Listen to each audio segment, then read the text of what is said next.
Sekali lagi selamat bekerja.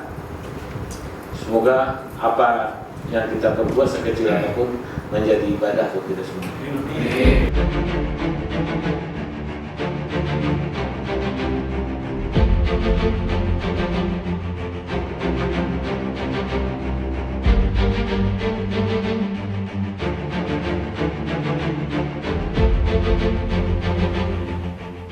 Tugas kita adalah pengamanan dan pengawalan. Intinya di situ.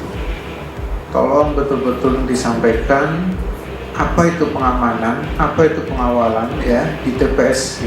Tugasnya apa, tanggung jawabnya apa ya.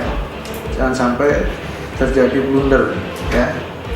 Jadi betul-betul disampaikan secara jelas, tugasnya teknis ya. Tadi contoh Pak Kapolda dicontohkan bahwa jangan ada anggota yang main handphone, lihat YouTube di sana, jangan. Kalau tugasnya pengamanan ya pengamanan, tugas pengawalan ya pengawalan.